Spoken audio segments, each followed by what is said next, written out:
The fact is that even if, when fully implemented, it covers 36 million uninsured, and of course, undocumented workers are not included in that.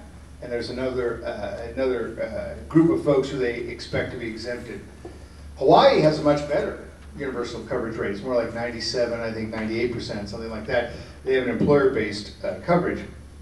So looking at a couple other things, the one thing you should know in comparison to the House's plan, the Senate plans are much worse. And right, so just in case you're not depressed enough, right, it could get worse. Right.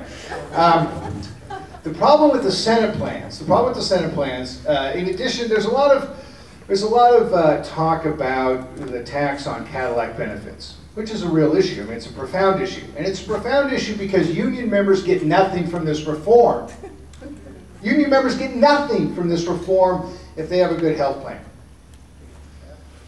All of these reforms they're talking about in terms of pre-existing conditions and changing the regulation of insurance companies applies to individual plans. It doesn't apply to group plans, right? There's nothing in this that prevents the continuing cost shift from employers to employees that we're constantly fighting at the bargaining table, right? And the public option is not available to employer plans. May or may not be expanded after 2015 to that. So you ask yourself, well, what do the union members get from this? Oh, well, they get a tax. Oh, that's brilliant. So this is like those geniuses in the labor movement who said, we better take single payer off the table because we won't be allowed in the room. Well, hey, you're in the room. What happened? Well, as Jerry Shea said from the AFL-CIO, we got beat 6 ways to Sunday. Well, damn right, Jerry, you did. Yeah, you got beat 6 ways to Sunday by the insurance industry.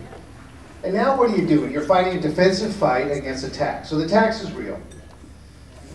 But having said that, that's not actually in some ways the worst part of the plan on the Senate side. What is in the Senate Health Committee, which is considered the better version, is a provision that allows the insurance companies to sell insurance outside the exchange. They can sell insurance outside the exchange to healthy individuals, right? And they're not subject to the regulation that the plans offered through the exchange are. So imagine this. I just saw, you ever see those commercials advertising health insurance? I just saw one this morning, where the woman on the treadmill is saying, yes, I just bought my insurance plan, right? Well, yeah, it's an insurance for the healthy, right? So, or as people were talking the other day, where they offer the Medicare Advantage plans on the second floor of a building that doesn't have a handicap ramp or an elevator, right? Or they offer gym memberships. You get the idea. They can cherry pick the healthy outside of the exchange under the Senate proposal. And that means that the exchange is then left with, right, the sickest and the most expensive. And then within that, the public option is designed to attract those who really can't get private insurance. So what's called adverse selection, right? That is the unhealthy or the most expensive patients going into certain plans is built into the system under that proposal. So when you look at what Harry Reid may come up with, the whole thing about the public option is almost like a smoke screen. It's almost like that, watch what my right hand's doing while I totally just, do all this other stuff to the benefit of the industry and look like I'm for reform and taking them on. Well, I'm just giving away the store. Yeah. That's really what it kind of, the public option amounts to.